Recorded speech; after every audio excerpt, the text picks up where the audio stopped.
હાલો મિત્ર, જય શ્રી કૃષ્ણ. સ્વાગત છે તમારા બધાનું આપણા કિચનમાં. આજે આપણે બનાવશું બંગાળની સ્પેશિયલ અને નાના મોટા બધાને પસંદ આવે એવી ઝાલમુરી. તો એના માટે આમાંથી મેં સામગ્રી લીધેલી છે, તો એ બધી તમને સ્ક્રીન પર જોવા મળી જશે. તો હવે આપણે પહેલાં ઝાલમુરીનો મસાલો બનાવી લેશું. તો આપણે ચટપટો એવો મસાલો બનાવવાનો છે. આ ભેળમાં આપણે તીખો અને ખાટો એવો જ મસાલો હોય છે. તો એના માટે મેં 1 ચમચી ચાટ મસાલો લીધેલો છે, 1 ચમચી આમચૂર, 1 ચમચી પાણીપુરી મસાલો, 1 ચમચી ગરમ મસાલો, અડધી ચમચી સંચર પાવડર, 1 ચમચી મરચું પાવડર. હવે સારી રીતે મિક્સ કરી લેશું. મસાલો આપણો સારી રીતે મિક્સ થઈ ગયો છે. પાણીપુરી મસાલો તમે સ્કીપ પણ કરી શકો, ન એડ કરવો હોય તો. હવે મેં 2 બાફેલા બટેટા લીધા છે, એને નાના નાના કટ કરી લેશું આપણે.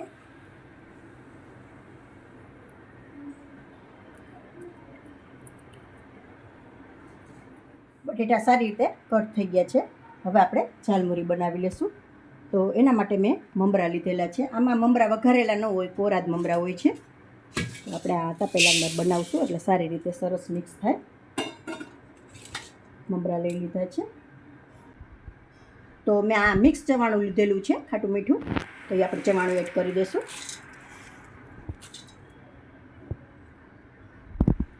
પછી આ દાબેલા ચણા લીધા છે, ચણાચોર ગરમ, એ પણ થોડા એડ કરી દઈશું.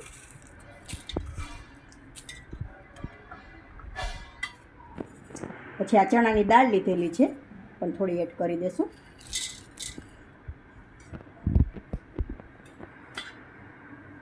આ કાકડી છે,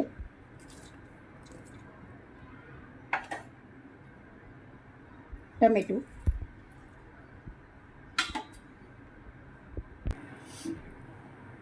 બાફેલા ચણા છે, એડ કરી દઈશું. બટેટા બાફેલા,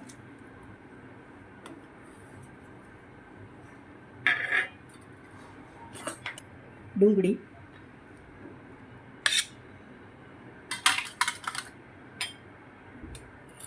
મરચાંની કટકી, તીખી ને કેપ્સિકમ 2 લીધેલી છે મેં. તમે તમારા ટેસ્ટ પ્રમાણે ઓછા વધુ કંઈ કરી શકો છો. પછી આ લીલું નાળિયેર લીધેલું છે, એ કટ કરીને લીધું છે, પણ એડ કરી દઈશું. આ કેરી પણ એડ કરી દઈશું.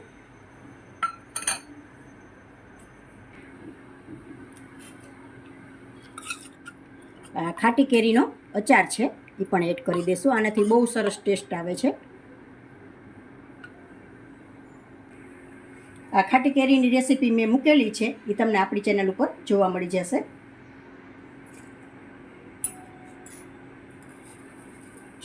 થોડી સેવ એડ કરી દઈશું.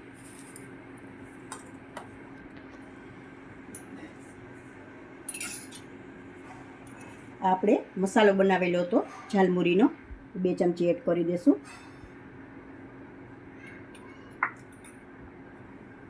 એક લીંબુનો રસ, 1 ચમચો જેટલું તેલ એડ કરી દઈશું. હવે સારી રીતે મિક્સ કરી લેશું. તો જો મિત્રો, તૈયાર છે આપણી ઝાલમુરી. તો હવે આપણે સર્વ કરી લેશું.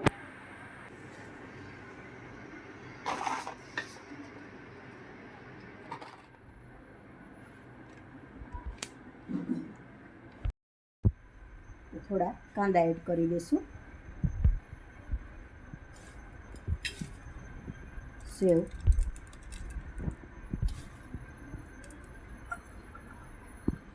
નારિયેળ,